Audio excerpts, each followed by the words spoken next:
Olá, queridos, está no ar mais um programa Cabeça para Cima. Sempre muito bom estar com você e a gente poder aqui debater temas relevantes, não é mesmo? Muitíssimo obrigada pelas suas sugestões, pelas suas demandas de temas para a gente discutir aqui no Cabeça para Cima. A gente gosta muito de poder dar esse retorno, convidar especialistas e conversar com você sobre aquilo que é do seu interesse, aquilo que faz diferença. E é sempre muito bom a gente perceber que na grande maioria dos temas a gente tem recebido um retorno extraordinário de você, dizendo o quanto temos abençoado a sua vida. E como essa é a nossa missão, sempre que a gente recebe esse tipo de retorno, a gente fica muito feliz.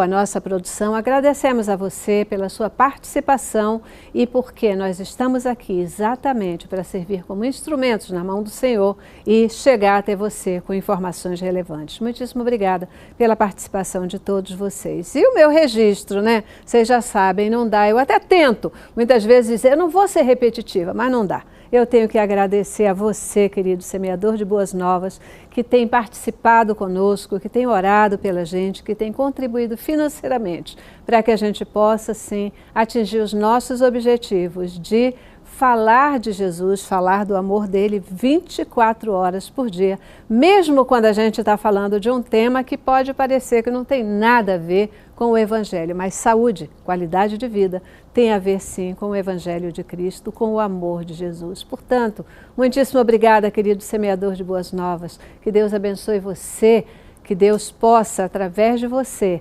fazer com que a nossa semente ela possa chegar aqui, possa nos suprir em todos os dias. A todos vocês que nos acompanham, graça, paz, saúde, bênção e que a boa mão do Senhor esteja com vocês em todos os momentos da vida de vocês. Queridos, é impressionante, né? Porque muito se tem falado sobre obesidade em todas as mídias, e você pega revistas em todos os lugares.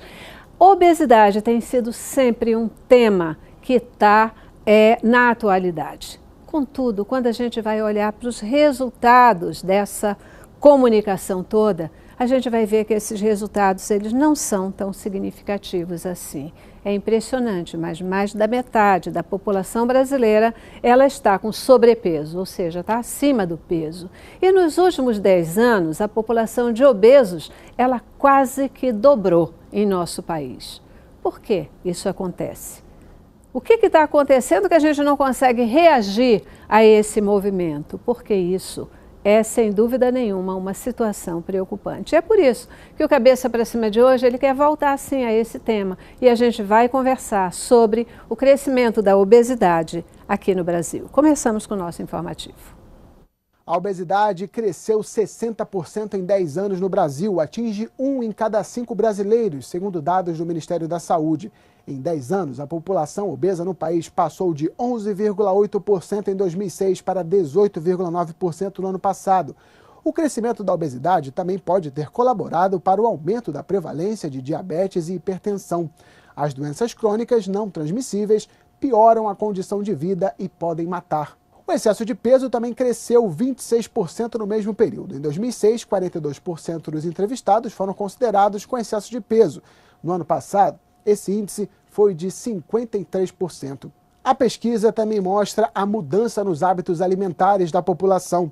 Os brasileiros estão consumindo menos ingredientes considerados básicos e tradicionais. O consumo regular do feijão, por exemplo, diminuiu de 67% em 2012 para 61% em 2016. Apenas 1 entre 3 adultos consome frutas e hortaliças em 5 dias da semana. Esse quadro mostra a transição alimentar no Brasil, que antes era desnutrição e agora está entre os países que apresentam altas prevalências de obesidade. Pois é, né? É um tema, como a gente falou já, super falado, muita atenção da população, dos médicos, essa questão toda, mas a gente não consegue ver um resultado positivo de redução dessa obesidade no nosso país, né? A gente tem falado crescimento da obesidade nas crianças, doenças que acontecem e, mesmo assim, insisto, os resultados não aparecem. Por quê? O que está provocando esse crescimento, esse aumento da obesidade no Brasil? Vocês viram? 1 em cada 5 brasileiros Não é que ele esteja acima do peso, não, ele está obeso. E a gente quer entender um pouco mais também essa diferença, né, entre o sobrepeso e a obesidade. Gente, para falar sobre o tema, eu tenho um time super especial aqui com a gente hoje. Tenho o prazer de receber a endocrinologista, a doutora Enise Valente, aqui conosco. Muitíssimo obrigada pela sua presença. Obrigada pelo convite e poder estar participando aqui. Tem gente que diz assim, eu não aguento mais falar em obesidade, né? Mas é preciso falar? É preciso falar. É preciso falar porque cada vez mais temos pessoas obesas, né, com excesso de peso, e crianças ficando obesas, né? Então hoje a gente vê crianças com menos de 5 anos que estão influenciadas pela família, né? Ainda sofrem toda a determinação da família se tornando obesas. E é um problema sério. Verdade. Então vamos entender esse negócio, né? Ver se a gente consegue uma brecha para reverter esse quadro, né, em nosso país, de verdade. Tenho o prazer de receber também aqui no estúdio o Fábio Tucci. Fábio é especialista pela Sociedade Brasileira de Cardiologia e também doutor em Ciências pela UERJ. Muitíssimo obrigada por estar aqui com a gente. De volta no Cabeça para Cima. É um prazer estar novamente aí discutindo sobre obesidade, né? Pois é, né? E os cardiologistas têm uma preocupação especial com essa história, né? Porque é a decorrência, doenças que acabam advindo do processo de obesidade que tem impactado muita gente, não é isso? Com certeza. As doenças cardiovasculares fazem parte das doenças crônicas não transmissíveis, que tem como base, né, a obesidade como fator de risco, né, e os hábitos de vida não saudáveis, né? Então, com certeza é importante ter o viés da cardiologia também na discussão. Né? Com certeza. E olha, eu tenho uma pergunta aqui que foi encomendada, hoje me disseram assim, não, mas eu quero que você pergunte lá, por que, você não precisa me responder agora não, tá? Só vou deixar como teaser. Por que as doenças cardiovasculares em mulheres, elas são mais críticas do que em homens? Tipo assim, se a mulher tiver um infarto, etc., ela morre de uma vez. O homem não, às vezes ele é mais resistente. É isso mesmo ou é impressão nossa? Guarda aí, eu volto para a pergunta. Antes eu quero apresentar para vocês também o Dr. André Nazar, ele que é médico especialista em gastroenterologia e também hepatologia pelas Federações Brasileiras de Gastroenterologia. Gente, esse palavrão é uma doideira, né? Gastroenterologia e hepatologia. Muitíssimo obrigada por estar aqui com a gente. Eu que agradeço, um grande prazer poder estar presente e contribuir com essa discussão de um tema tão polêmico, mas tão frequente na atualidade, né? Que a gente precisa discutir, não tem como não. Verdade, verdade, né? E aí a sua especialidade é fundamental, né? Vai tratar dessa questão, né? E hoje até porque a gente tem uma moda muito grande das questões das cirurgias bariátricas, etc. E que só que não adianta se a gente não tiver atenção para um monte de coisa, só fazer cirurgia não adianta, né? Isso é o fim da linha, né? É o fim da linha. A gente precisa fazer muita coisa antes de chegar na cirurgia. Gente, a que vocês atribuem essa resistência, né? Eu vou chamar assim, essa resistência do brasileiro a esse tema ou a essa questão, né? Porque, olha, nunca se viu falar tanto sobre obesidade, a gente nunca viu tantos, por exemplo, programas ou revistas de culinária falando de alimentação saudável, mas mesmo assim está aí, né? Mais da metade dos brasileiros com sobrepeso, 1 em cada 5 brasileiros sendo obeso, e esse quadro não muda. O que está acontecendo? Eu acho que o problema está, os dados mostram que o problema está na vida, né? No estilo de vida que nós temos hoje. A gente vive sempre correndo, as 24 horas duram 8 horas e a gente não tem tempo para preparar o alimento de forma adequada, não tem tempo para se alimentar de forma adequada, comer com calma, né? Fazer atividade física. A gente passa horas na frente do celular, passa horas na frente da televisão e não passa horas fazendo exercício físico. Então, eu acho que essa junção de fatores são os principais responsáveis. E a gente tem que mudar. Eu acho que assim, um determinante da obesidade é uma série de fatores e com relações complexas, não é uma coisa simples, né? Então, você tem as questões desde genéticas, questões comportamentais, socioeconômicas, culturais, todas elas influenciando aí nessa epidemia da obesidade. para ver resultados também a curto prazo é complicado, porque a própria doença é uma doença crônica, de tratamento crônico, em que as complicações também advêm cronicamente, né? A gente está num caminho de melhoria, e como foi visto nesse inquérito do Vigitel, em relação à prática de atividade física, consumo de legumes, quer dizer, as pessoas estão, a princípio, até fazendo essas mudanças, mas o dano já é tão grande, quer dizer, a epidemia já é tão absurdamente aí, consolidada, que para a gente conseguir ver resultados, provavelmente vai levar mais tempo, né? E a gente vai demandar realmente de políticas públicas e mudanças individuais, né? Então, a gente ainda tem uma longa batalha pela frente, sim, né? E assim como isso não acontece da noite para o dia, né, a população começa a engordar da noite para o dia, também a reversão não acontece da noite para o dia, né? É um processo... De forma alguma. Hoje a obesidade é um verdadeiro problema de saúde pública. Isso já está muito caracterizado, né? E a modificação desse problema de saúde pública, ele depende do indivíduo e depende também das políticas públicas, né? Então, assim, hoje já tem uma série de serviços apoiando, até no setor público, apoiando a questão do tratamento multiprofissional da obesidade, né? Com várias especialidades médicas, com psicólogos, com educadores físicos, com nutricionistas, que é o caminho, né? Não adianta a gente querer tratar a obesidade individualmente, ou cardiologista, ou endocrinologista, ou nutricionista, porque isso não vai surtir efeito nunca. Então, assim, o mais importante é que o indivíduo precisa entender que ele precisa modificar os hábitos de vida dele definitivamente e consistentemente para ele poder tratar esse problema, que é um problema tão complexo, né? Ele precisa estar dentro de um programa assim, muito bem formatado, cada indivíduo é um indivíduo diferente, não adianta a gente usar a mesma receita para todos os indivíduos, porque a genética é distinta, porque a capacidade de resposta é distinta, então isso tudo precisa ser muito bem trabalhado. Mas assim, a gente tem que se empenhar muito, porque é uma calamidade, senão a gente vai ter resultados aí catastróficos. Verdade. E quando a gente fala nessa história do estilo de vida, né, essa mudança de hábitos, etc., que é, sem dúvida nenhuma, um fator importantíssimo, parece que a gente está diante de um contrassenso, de uma realidade quase que impossível de conseguir pegar, porque a gente, assim... caminha para um estilo de vida onde as pessoas estão mais envolvidas com tecnologias, por exemplo, né? Então estão mais na televisão, no tablet, no celular, não sei o quê. Elas trabalham mais sentadas. As crianças são empurradas para diversões mais assim, né? Você tem cada vez mais o uso do carro, o uso dos transportes públicos, etc. Você anda menos. Então a vida moderna te empurra para um estilo que não é o estilo que força o organismo, né? E a gente começa a deixar de ter práticas saudáveis. Como lidar com essa questão toda, gente? O que é que vocês recomendam para os pacientes de vocês? A tecnologia, ela, assim, é recorrente essa questão da tecnologia.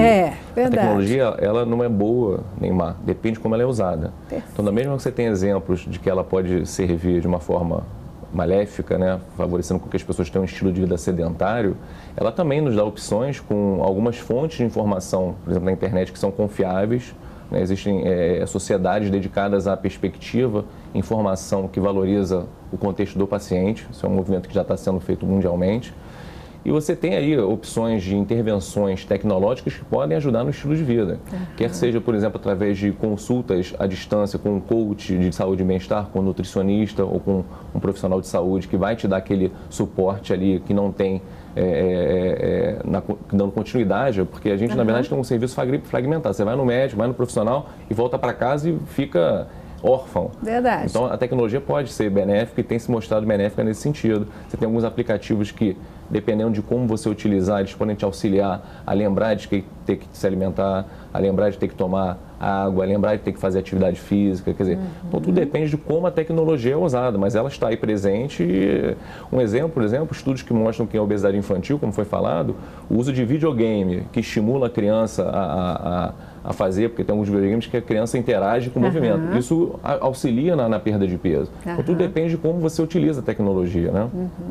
E aí a gente vai ver que a participação dos pais, da família, ela é fundamental na hora de ajudar, né, nesse uso bacana. Porque eu concordo, e a gente cita tecnologia nunca para a ficar aqui metendo pau ou achando que não deve ser utilizado, porque é irreversível, graças a Deus, né? Ela está aí para ajudar e tal, mas aí tem uma participação da família, né, dos adultos, que é fundamental para ajudar nesse uso, tanto para as crianças quanto para os próprios adultos, né? Porque adulto também está aí sedentário e direto, né? É verdade.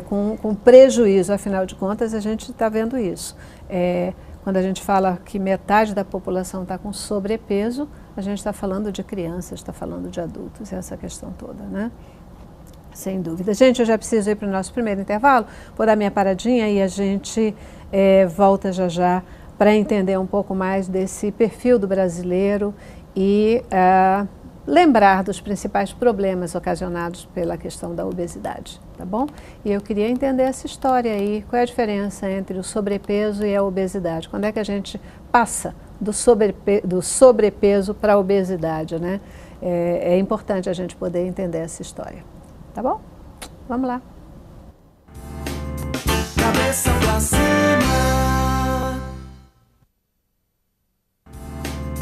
Cabeça pra cima. Pois é, olha, a gente está falando aqui sobre obesidade, tá? Não adianta você dizer, ai, não aguento mais falar desse assunto, porque a gente fala, mas a gente vê aí um perfil da população brasileira, onde a obesidade continua crescendo, onde, na verdade, 1 em cada 5 pessoas ela já está obesa, onde mais da metade da população está com sobrepeso. Então, a gente tem ou não tem que falar? A gente precisa entender o que está acontecendo, onde é que está pegando essa história que a gente não consegue reverter de forma significativa. Agora, se você já está aí com um plano e com ponto de atenção para essa questão na sua casa e buscando reverter esse processo, parabéns. Parabéns, porque a questão aqui, quando a gente fala de obesidade, está longe de ser a questão estética, né? Estética é um ganho adicional, a gente está falando de saúde. A gente está falando de saúde e qualidade de vida, sem dúvida nenhuma. Então, queria ver essa questão assim com vocês. Primeiro, qual é a diferença entre a questão do sobrepeso e da obesidade? Em que momento se passa do sobrepeso para a obesidade? Qual é o risco do sobrepeso? Da obesidade a gente tem falado, ainda vamos falar mais, mas qual é o risco do sobrepeso? Como é que é essa história? Assim, vamos lá, endocrinologista. Na realidade, mundialmente, o índice de massa corpórea é utilizado para classificar obesidade e sobrepeso, né? Então, o sobrepeso, você tem a relação do peso sobre a altura ao quadrado. Isso é uma fórmula matemática que é fácil de qualquer um fazer e é usado com algumas vamos dizer assim, milindres, né? Alguns erros, porque quando você leva em consideração o peso da pessoa isolado, sem ver a massa muscular, né? Sem ver a composição corporal, você usa só o peso. Então, se eu pegar uma pessoa que maromba, que malha muito, ela vai ter muito músculo. Então, aquela pessoa, de repente, vai ter mais peso, né, de músculo do que uma pessoa que tenha peso de gordura. Mas é um critério que é usado mundialmente e quando você tem esse índice de massa corpórea entre 25 e 29,9, né, então é numérico, se chama de obesidade, de sobrepeso, desculpa. Quando é acima de 30, disse que a pessoa tem obesidade, né? E claro e evidente, na medida que você vai aumentando a proporção de peso corporal para a altura, você vai aumentando os fatores que podem desencadear daquele excesso de peso. Porque a gente bota a obesidade como uma doença, mas na realidade ela é um fator de risco, né, para doença cardiovascular, para desenvolvimento de diabetes, próprio câncer, né? Então, esse aumento da relação peso-altura vai mostrando a gravidade do processo e do problema. Perfeito. Então, tem que ser cuidado, né? Portanto, um sinal de alerta, né? Um sinal de alerta. Grande. E assim, talvez seja, quando a gente diz, né, mais da metade da população está com sobrepeso, também isso aí sendo um sinal de alerta para que a gente cuide e não deixe que isso evolua para uma questão da obesidade em função do que essa obesidade ela pode trazer de problema para a saúde. É por aí? Com certeza. A curto prazo é difícil uma pessoa sair de um IMC normal direto para obesidade acima de 30. Você pode ter casos, por exemplo, uma mulher que engravida e tal, tem um ganho de peso aí a curto prazo, né? Ou pessoas que têm um estresse muito grande aí, traumático na vida, às vezes você pode ter, mas normalmente é uma doença, uma condição, um fator de risco para outras doenças crônico, né, e progressivo, né? E ele por si só já é muito importante. A gente tem um estudo aí dessa semana no Jornal Europeu de Cardiologia que mostra que obesos saudáveis, ou seja, obesos que estão com os exames todos normais, não tem pressão alta, não tem colesterol alto, né? Só tem o índice de massa corpórea alterado, eles têm sim um risco aumentado de morte cardiovascular, em torno de 28% ao longo de 12 anos. Uau. Então, existe um mito de que eu estou obeso, mas os meus exames estão normais, eu estou bem. Não, não está bem. Você já está sofrendo aí os impactos de uma vida mais curta, o risco de uma vida mais curta, em função da alteração do índice de massa corpórea, né? Verdade. Porque muitas pessoas falam isso, né? Eu estou obesa, mas eu não tenho problema nenhum. Meu colesterol está bom, eu não estou diabético, então eu posso estar. Os estudos anteriores não tinham sido feitos um tempo suficiente para ver o desenvolvimento das complicações que são a médio e longo prazo. Então, esse estudo acima de 10 anos, um número grande de pacientes, conseguiu demonstrar essa relação, né? A gente fala muito na questão da alimentação, né? E a gente vê que hoje questões que a gente nem imaginava identificar em crianças, por exemplo, diabetes, hipertensão, essa coisa toda, de repente a gente está vendo crianças com esse tipo de problema. A gente está errando muito na alimentação. A gente viu lá no informativo que por exemplo, o brasileiro está comendo menos feijão, mudou, né, essa coisa da alimentação básica. Isso pode estar influenciando nesse processo de obesidade da população? Sem dúvida. A alimentação é um ponto fundamental, né? Então, assim, a gente engorda aquilo que a gente come, né? E se a gente não queima aquilo que a gente come, também a gente engorda da mesma forma. Então, assim, a alimentação e a prática de atividade física são as melhores formas de você poder tratar esse complexo aí de sobrepeso e obesidade, né? Claro que todos os outros fatores influenciam também de maneira espetacular, mas esses dois são os principais. Então, o que acontece? Se uma pessoa come muito carboidrato, por exemplo, que é uma fonte de caloria enorme, né? Com certeza ela vai ter mais ganho de caloria, né? E ela vai precisar queimar mais caloria. Então, se há um desbalanço entre o ganho e a queima, ela vai, obviamente, engordar, né? E, além disso, a qualidade do alimento. A gente não está falando só de... Porque vamos comer... tem pessoas que juntam no prato vários alimentos, vários carboidratos, por exemplo, arroz, batata de todos os tipos, né? E, às vezes, deixam de comer alimentos importantes, tipo uma proteína, que é uma fonte importante de produção de músculo, né? Então, tudo isso tem que ser muito bem balanceado. E aí, o nutricionista, o nutrólogo, eles são peça fundamental nesse processo, para fazer um equilíbrio aí do que é ingerido e do que é queimado. Né? Quando a gente fala também nessa história de alimentação, às vezes fica eu vou chamar de modismo, mas nem sei se a gente pode chamar de modismo, porque toda hora, né, tem um alimento que ele é o vilão, daqui a pouco ele não é o vilão, pode comer, não pode comer, faz bem, faz mal, e a gente já tem falado muito sobre o ovo, que teve um tempo enorme que foi super condenado, né, por conta de colesterol, etc. De repente ele vem como o melhor alimento aí, né, uma indicação de melhor alimento. A questão do glúten, por exemplo, né, não pode comer glúten, tem que tirar o glúten, e de repente a gente ouve assim, mas espera lá, olha só, tirar o glúten é para alguns, não é para todos, você precisa comer glúten, o glúten é importante no seu organismo. O que vocês podem dizer e nos ajudar, né, com relação a essa questão de tanta informação que às vezes confunde? Deixa eu começando assim, esse ponto da alimentação é fundamental, né? Eu acho que é o ponto mais importante até do que a atividade física. Eu canso de falar para os pacientes, se você não virar um atleta, você não vai emagrecer fazendo exercício de 1 hora de academia. Mas se você diminuir a tua ingestão calórica, você vai perder peso. Então, na escolha dos alimentos, a gente tem que estar muito consciente assim, do que é o certo, o que é o errado, e que não existe um vilão. Com exceção de quando a gente usa produtos manufaturados. Então, a troca da alimentação, a história do arroz com feijão, com uma carne, com legume, hoje vem reduzindo muito o consumo. Porque preparar um feijão, preparar um legume, dá trabalho. É verdade. Demanda tempo. né? Então é muito mais fácil você abrir uma lata e comprar um produto congelado do que você fazer esses alimentos dentro da sua casa. E a coisa também do carboidrato ficou muito sendo vilão, né? Se a gente olhar a distribuição da alimentação, 60% da dieta é carboidrato. O restante vai ser em proteína e gordura. Então, o carboidrato faz parte agora. A gente tem que ver a escolha desse carboidrato, né, as proporções e a composição, porque tem carboidratos que são mais calóricos, são mais complexos, outros têm menor teor de caloria. Então, é importante você ter uma orientação para você desmistificar o alimento bom e o ruim, saber exatamente qual escolher. E é muito individual isso, né? De pessoa para pessoa. Tem uma questão do contexto familiar, né?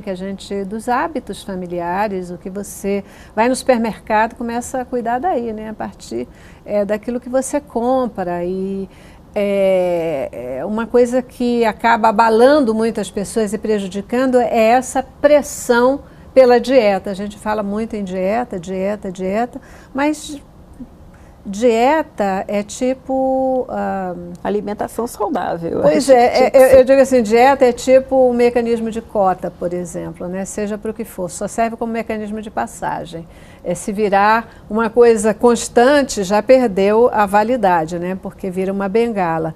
Então, não é uma questão de dieta, mas uma mudança do estilo de vida, né? Para você, tá? Deixa eu ir lá para a minha pergunta que não quer calar. As mulheres, elas são mais suscetíveis às questões cardiovasculares?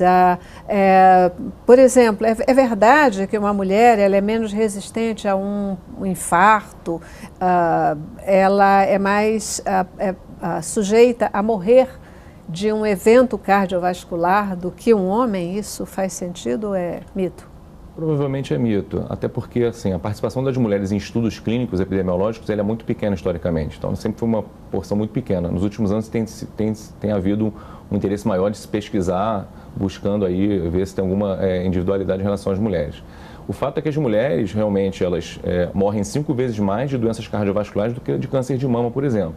Então, isso eu acho que é uma informação importante, independente dela comparado ao homem morrer mais ou menos, né? E a gente vê nos estudos que a obesidade e as doenças cardiovasculares cresceram tanto em homens quanto em mulheres, né? As mulheres têm essa questão da dupla jornada, que é uma questão, uma situação aí dentro do papel delas da sociedade, que eu acho que sobrecarrega muito elas.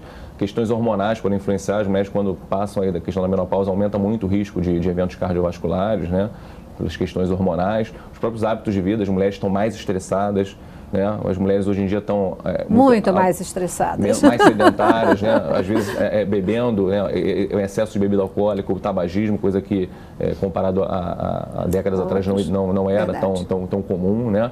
Então acho que existe aí na questão das mulheres uma pressão, mas a mensagem não é comparar com o homem. Eu acho que é entender que a situação das mulheres também é crítica em relação ao risco de questões sérias. A obesidade, o sobrepeso nas mulheres aumentem muito mais o risco de desenvolver diabetes do que nos homens, quando você compara por gênero, né?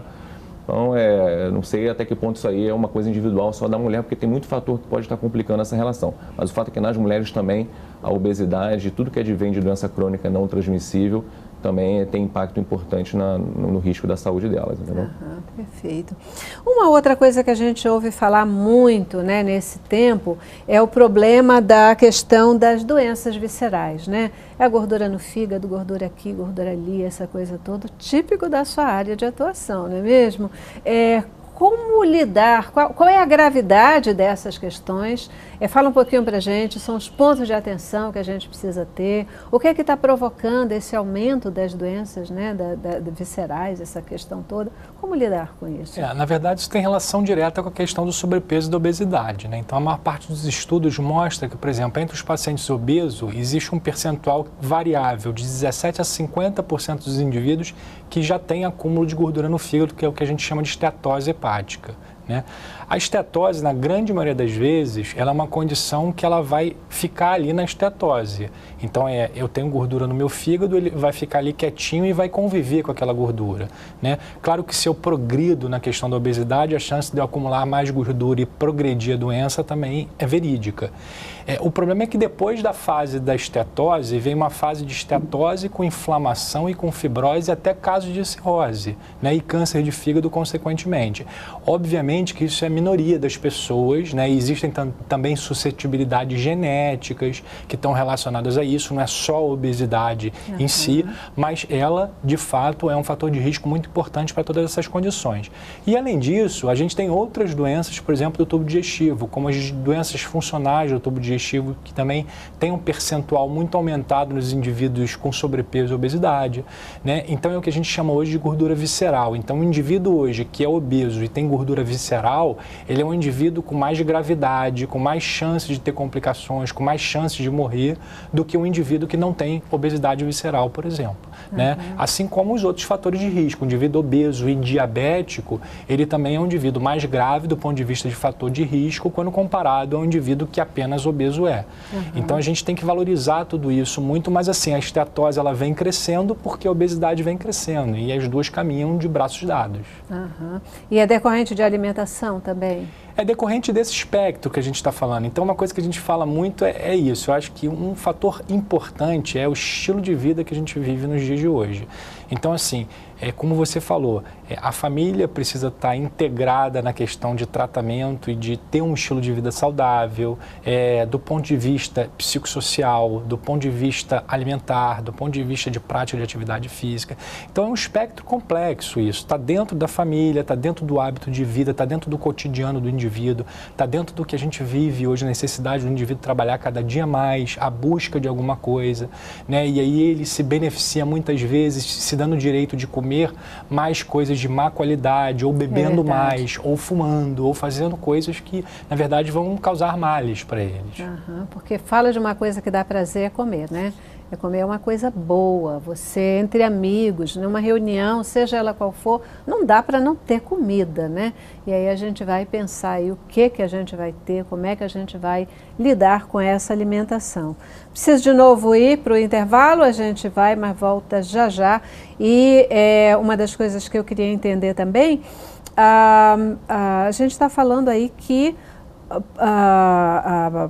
a questão da obesidade no país, ela praticamente duplica a partir dos 25 anos de idade.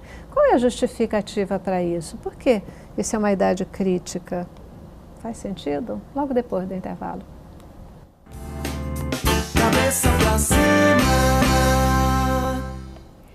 Hoje aqui insistindo, falando de novo sobre obesidade, porque a gente precisa fazer alguma coisa e a gente tem visto, né? Sabe aquele ditado, água mole em pedra dura, tanto bate até que fura? É isso aí. A gente vai falando porque o que a gente tem que fazer é mudar os nossos hábitos de vida, o nosso comportamento. E a gente está vendo, né, que com esse estilo de vida, trabalhando fora, dupla jornada da mulher, e que isso não seja dupla, que seja uma única jornada, mas a vida mudou. O mundo mudou, né? A praticidade, a revolução industrial, todas essas coisas que nos empurram para um estilo de vida diferenciado. E aí, isso é bom ou isso é mal? Depende de como a gente encara, né? Foi a mensagem aqui que vocês já colocaram. Depende de como a gente encara, como a gente lida com essas questões. E como é que é essa história? A partir dos 25 anos, né? A gente tem aí esse dado de que a obesidade duplica. Por quê? Endócrino?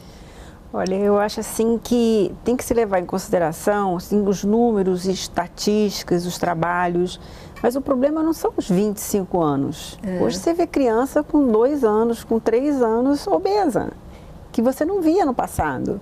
E claro, evidente, com o passar dos anos, você tendo mais acesso aos alimentos, tendo menos tempo para se alimentar de forma adequada, as coisas vão piorando. Então, uma pessoa de 5 anos, ela vai se alimentar com o que a família dá. Aham. Com 25 anos, ela geralmente está no mercado de trabalho, então tem que competir, não tem tempo para se alimentar, tem que correr atrás, né, buscar um emprego, buscar um estágio, buscar uma fonte de renda. E aí isso faz com que ela não dê tempo para fazer o que seria importante em termos de alimentação, né? E comer é um prazer, nem que você falou. A gente se junta com as pessoas, em todo momento numa festa tem que ter uma comida. Fala sério, se não tem que ter tiver... uma comida, e faz parte daquele momento, daquele encontro, né? Aham. Então, escolher os alimentos certos vão acontecendo no nosso dia a dia. E com o envelhecimento, 25 anos você não está velho, mas você já tem mais do que teve 10, teve 5 anos, as coisas vão aumentando em termos de potencial de ganho de peso. E tem que ser cuidado. E é uma fase assim onde a gente já entra, você tinha citado aí uma coisa do estresse, né, das pressões sociais, a gente já entra numa fase de vida aí onde começa a ansiedade pela questão do emprego, pela sustentabilidade, começam, hoje em dia um pouquinho menos talvez, né, já se fala em casamento um pouco mais tarde, mas é uma fase já, né, de namoro, casamento, não sei o quê, papapá. Então as pressões sociais também elas acabam te empurrando para um estresse social aí meio grande, né? É bem provável que o contexto psicossocial, socioeconômico influencie, né, favorecendo que as pessoas tenham hábitos de vida menos saudáveis, né? Mas a questão que foi colocada, voltando à questão do prazer, uma das coisas que a gente faz lá na clínica, tendo o coach de saúde e bem-estar, é justamente isso, oportunizar que o paciente ele dê ressignificação ou ressignificado às coisas do prazer. Então, quer dizer, o prazer de comer uma coisa muito gordurosa e tal, ele é momentâneo. Agora, o prazer de você ter a oportunidade de estar com seus familiares numa reunião, ele também é importante. E a gente sabe, se a pessoa, aos 50 anos de idade, se ela não fuma, se ela faz atividade física, se ela se alimenta, se ela está com um peso adequado, ela tem uma expectativa de vida 10 anos a mais do que a média, ou seja, são mais 10 anos para você conviver com a sua família. Então, se você der um ressignificado para o prazer, né, entendendo que viver 10 anos a menos é uma dor decorrente de uma coisa que você come que você atribui prazer, então é uma das estratégias, né, para a gente poder fazer com que as pessoas realmente consigam fazer as mudanças nos hábitos de vida de forma sustentável, porque você fazer uma dieta, uma coisa milagrosa e tal, você vai emagrecer a curto prazo, sem manutenção, com um risco que a gente não sabe, porque muitas das vezes suplementos, essas fórmulas não são estudados, mas a gente tem casos aí importantes de eventos aí de emergência por conta de coisas de emagrecimento, então é dar um ressignificado aí no que é a questão da dor e do prazer. Então, assim, a mensagem que a gente fala para os pacientes, você não falhou, o que falhou foi a sua estratégia. E a gente, com essa equipe profissional, a gente pode ajudar você a ter uma estratégia adequada ao seu contexto que venha a dar resultados mantidos a longo prazo. Olha, você está tocando num ponto que eu acho assim que ele tem a maior relevância, né, aqui, porque muitas vezes eu converso com pessoas que elas dizem assim, olha, eu não faço mais dieta, eu não vou, eu já fiz 500, mas volta tudo, não adianta, eu não tenho força de vontade, né, e pronto, joga a toalha. E a gente, esse olhar de que eu não fracassei, mas a minha estratégia fracassou, né? Isso é um negócio bacana da gente poder encarar. O ser humano tem uma tendência a carregar pedra, né? A dar chicotada, a não valorizar os acertos que a gente faz. A gente valoriza muito os erros, mas pouco os acertos que a gente faz. Então, ter esse olhar de dizer, não, pera lá, deixa eu mudar minha forma de pensar, de fazer, deixa eu buscar uma orientação mais específica, eu acho que isso pode fazer efetivamente toda a diferença dentro desse processo, né? Dentro desse processo. Tem uma coisa que me chama a atenção, o Paulo estava comentando, né, a história de festinha, refrigerante, essa coisa toda, refrigerante que é um vilão também aqui em termos de alimentação, mas estou querendo lembrar onde que eu vi uma matéria, acho que foi mesmo no Fantástico, falando sobre refrigerante, falando sobre Coca-Cola, e a questão de, por exemplo, o controle que o governo faz sobre o que é colocado, né, daquela coisa da composição da Coca-Cola, e a quantidade que é colocada aqui no Brasil e, por exemplo, a quantidade que é colocada nos Estados Unidos. Lá eles colocam um marco legal, que não pode ser mais do que aquilo, e aqui no Brasil parece que a gente não tem. Ou se tem esse marco, ele não é cumprido. Quanto a gente precisa, de fato, da intervenção do governo nesses marcos legais a respeito da alimentação. A gente vê que tem um cuidado especial, já tem se tido um olhar para a alimentação, para a merenda escolar, mas na alimentação, de uma forma geral, o que mais precisa ser mudado em relação a políticas de governo? Na verdade, isso inclusive é uma obrigação do governo, né? Digamos assim, fazer o controle através dos órgãos regulatórios da quantidade de determinada substância nos alimentos, né? E aí isso é uma coisa que já está muito bem definida. O problema da Coca-Cola é que existem dois pontos importantes. Primeiro, a questão da quantidade de açúcar que existe na Coca-Cola, né? Esse é um ponto que é extremamente calórico. Segundo, existem outras substâncias que elas fazem com que o indivíduo ele tenha mais vontade de tomar Coca-Cola a cada dia, né? Então, tem aquelas pessoas que são adictas à Coca-Cola, né? Nada diferente acontece, por exemplo, com álcool. Enquanto a gente comentava aqui que por que existem mais obesos hoje aos 25 anos? Porque também as pessoas estão ingerindo uma quantidade de bebida alcoólica muito maior do que aquela que ingeriam no passado, né? A mulher está bebendo muito mais do que bebia e o álcool é extremamente calórico. Então, por exemplo, se a gente pegar aqui as cervejas comuns, os chopes, eles têm um teor alcoólico de 5% em média, né? Sem falar nesses artesanais, falando nos habituais. Então, a gente está falando que um chopp, ele tem 15 gramas de álcool. Uau. Então, assim, o permitido ao longo de uma semana, numa pessoa que não tem nenhuma doença do fígado, por exemplo, é ele tomar 120 gramas de álcool, né, se é homem, e 80 gramas de álcool se é mulher, porque a tolerância da mulher ao álcool é menor do que o homem. Então, assim, isso está em todos os ingredientes. Então, controlar a quantidade de substâncias nos ingredientes é dever, sim, dos órgãos regulatórios, né? Mas a gente também precisa entender isso, porque não adianta nada, você faz uma dieta super restrita e aí você toma uma quantidade enorme de bebida alcoólica, a sua dieta foi totalmente por água abaixo, porque você ingeriu todas as calorias naquela bebida alcoólica. Verdade. Objetos de desejo, né? Que muita gente, a gente fala muito da questão refrigerante, a gente já falou aqui, é sempre um vilão. Aí o que é melhor, o diet, o natural? Como é que é? O que vocês podem deixar aí de dica? Melhor tirar o refrigerante todo, eu já sei. Eu não tomo refrigerante não, graças a Deus. Mas para quem não consegue, né, essa coisa aí viciante, o que é melhor, o diet ou não diet? Olha, eu acho que a primeira coisa é o seguinte, tudo que é artificial deveria ser, se não retirado, mas reduzido. Então, eu acho que esse é o primeiro ponto importante, né? Então, dizer que o refrigerante, e a gente está falando da Coca-Cola, é o vilão somente, né? Claro. Não é. Né? E também passar para o serviço público a solução dos problemas individuais também não me parece uma solução. Né? É claro que o governo tem que vigiar se a composição do produto está dentro das normas, não, se tem o teor de sódio dentro do refrigerante, se tem o teor de edulcorantes ou de produtos artificiais. Eu acho importante. Mas a gente tem que se educar e a gente tem que participar desse processo, que ter a Coca-Cola não nos obriga a consumir a Coca-Cola. Então, nós temos que saber que existem outras opções de bebidas que são muito mais saudáveis, mas que também tem que ser cuidado. Se eu tomar um copo de suco de laranja, é uma coisa. Se eu tomar uma jarra com 1000 ml, eu vou ganhar peso também. É verdade. É muito mais saudável que o refrigerante? Mas é calórico e vai fazer eu ganhar peso.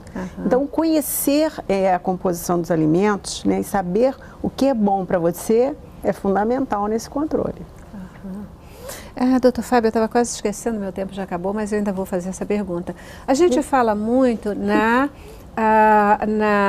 hipertensão, né? A pressão, subir a pressão, esse negócio tal. E qual é o risco da questão da queda de pressão? Quando isso também é uma questão que pode vir decorrente da obesidade, quando a pessoa começa a ter queda de pressão, suores estranhos, esse negócio todo? No princípio não, quer dizer, existe uma relação linear entre peso e risco de hipertensão, né? Okay. E a gente está no momento certo e no lugar certo, porque nesse estudo aí a gente viu que 30% da população no Rio de Janeiro está com hipertensão, é o estado, e 10% com diabetes. Então, assim, a gente está no estado mesmo, já que já está sofrendo com as consequências da hipertensão.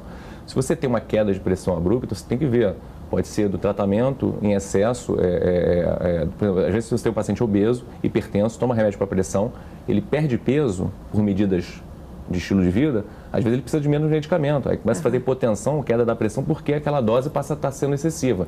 Então, o estilo de vida adequado, ele até te permite reduzir a dose de medicamentos, ou às vezes até tirar medicamentos que estavam sendo necessários quando você estava obeso, né? Mas se você tem uma queda da pressão, você tem que investigar, até porque questões cardíacas, questões aí de arritmias e tudo mais podem dar também queda da pressão. Mas o fato é que, assim, mais do que pensar pressão, colesterol, é pensar na qualidade de vida, na expectativa de vida. Isso que deve ser o desfecho que as pessoas têm que objetivar como saúde, né? Bacana. Vamos lá, já vamos para o nosso último intervalo, gente. Olha só, o programa passou rapidinho, né? A gente volta já já. Cabeça pra cima. Cabeça pra cima. Isso aí, gente, aqui, né? Super bacana a gente poder conversar sobre esse tema, um tema que, como a gente está falando desde o início, tão falado, né? Mas a gente sempre precisa conversar mais e a gente percebe que não tem jeito, vai da questão de cada um de nós, é a formação de mentalidade, força de vontade. É mais fácil falar do que fazer, né? Sem dúvida nenhuma, mas conversar com profissionais como vocês que podem nos dar orientações, podem nos ajudar nesse encaminhamento, eu acho que faz toda a diferença. E é isso aí, a gente tem que falar, a gente tem que conhecer o caminho das coisas, né? Nosso tempo está acabando, eu queria deixar aqui um espaço para despedida de vocês, comentário final de vocês, mensagem final do telespectador, para o nosso telespectador, mas eu vou deixar 2 perguntas no ar para vocês colocarem aí nas respostas de vocês, porque as pessoas perguntam muito, qual é o melhor momento da gente comer, por exemplo, um doce? Logo depois a sobremesa ali mesmo? Qual é o melhor momento da gente comer uma fruta? Porque às vezes as pessoas dizem, não é com o estômago vazio, naquela hora a fruta tem um efeito diferenciado. Como é que é esse negócio, né? Qual é o melhor horário, né? E o doutor André estava comentando ali, às vezes as pessoas dizem, não, eu tenho uma alimentação super saudável, eu como 10 frutas por dia, só isso, e papapá. Ai, gente, o tempo é curto, mas está aí, nos comentários de vocês. Obrigada e despedida no que der para comentar dessas coisas que eu falei. Quem quer começar? Posso comentar? Eu acho que a coisa importante é a gente ter determinação no que a gente vai fazer, né? E não desistir. Se a gente errou, caiu, vamos começar de novo, né? É sempre tempo da gente começar e mudar os nossos hábitos. Não é uma tarefa fácil, mas é possível, com muita vontade, com muita determinação. E só se a gente fizer uma mudança interior e mudança da nossa família, da nossa alimentação, é que a gente vai estar conseguindo combater a obesidade, que é um problema de saúde pública no nosso país e no mundo, né? Não é só do Brasil. Verdade, isso não é só do Brasil, embora o Brasil venha nesse crescente, né? E a gente, como população brasileira, que tem que dar o nosso jeitinho aí de segurar essa onda, né? É verdade. De verdade. Obrigada, querida. Estar aqui. E aí? Bom, acho que a mensagem é que eu e o André, por acaso, nós temos ali um projeto em comum que é da medicina de estilo de vida, que é justamente tentar abordar o paciente com essa amplo espectro de médico, nutricionista, educador físico e coach, proporcionando que a pessoa descubra qual é o caminho dela nas mudanças, porque isso não é uma coisa que deve ser imposta como receita de bolo. Perfeito. A gente tenta descobrir ali qual é o momento da pessoa, a importância que ela dá para cada um daqueles domínios do estilo de vida, controle do peso, alimentação, atividade física, sono, cigarro, bebida, estresse. E aí a gente traça um plano com metas para o paciente poder se encontrar e manter aí um estilo de vida saudável.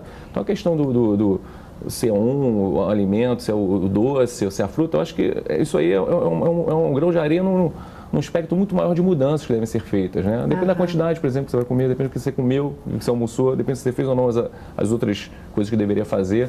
Então, assim, acho que a mensagem é essa, que não é uma coisa simples, não existe receita de bolo, não existe fórmula milagrosa, e a solução está com as pessoas, está com a pessoa que procura a gente, não com o profissional, com o Estado, com alguém que vai determinar o que é o caminho certo, né? Às vezes a gente fica procurando essa desculpazinha, né? Não sei, mas é porque eu doce, eu preciso, eu isso e aquilo. E, na verdade, é isso aí, de dentro para fora, né? Ao invés de comer 3, coma 1, diminua, quer dizer, então... É isso aí. E também aquela outra questão, né, de que não tem jeito, a gente pode chegar a esse ponto de buscar o controle da obesidade pela dor ou pelo amor, porque a gente tem um movimento voluntário nessa direção ou porque a gente acaba sendo confrontado com um problema de saúde que aí não tem jeito, a gente vai ter que correr atrás do prejuízo de verdade, né? Sem dúvida. O que as pessoas precisam entender é que a obesidade é uma doença de verdade, esse é o primeiro ponto, né? Não existe obeso saudável, como já foi falado aqui, né? Uma doença de tratamento super complexo, que depende do indivíduo em primeiro lugar e das pessoas que vão assisti-lo, né? Então, não há forma de você tratar uma condição tão complexa dessa com um profissional de saúde, né? O indivíduo precisa ter um grupo de pessoas habilitadas em cada uma das áreas que ela atua para poder modificar o estilo de vida e chegar a uma vida saudável.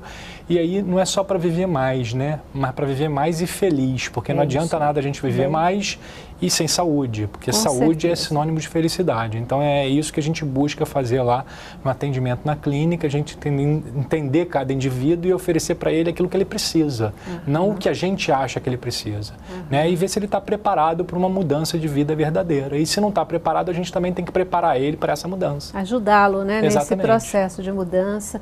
E com certeza não tem solução mágica, né? Você tem lá na internet o tempo todo, tomei esse suco que em 2 dias você vai perder toda a gordura abdominal. Então, né? Amiga, né? Exato, amiga, e tal. E isso realmente não vai gerar um resultado favorável, resultado positivo, né? Gente, muitíssimo obrigada mais uma vez pelo excelente papo aqui hoje. Tá bom? Obrigada a você também que está em casa, participou com a gente. A gente vai encerrar o programa com boa música, como sempre. E olha, é o Tiago Henrique que vai cantar para a gente no programa de hoje. Paz!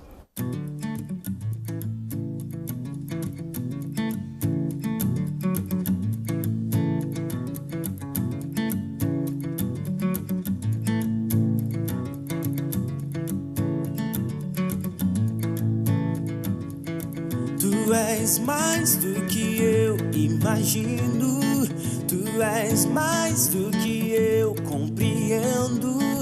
Os teus caminhos são maiores que os meus, os teus projetos são melhores que os meus. Tu és mais do que eu imagino, tu és mais do que eu compreendo. Os teus caminhos são maiores que os meus, os teus projetos são melhores que os meus. Elevo os meus olhos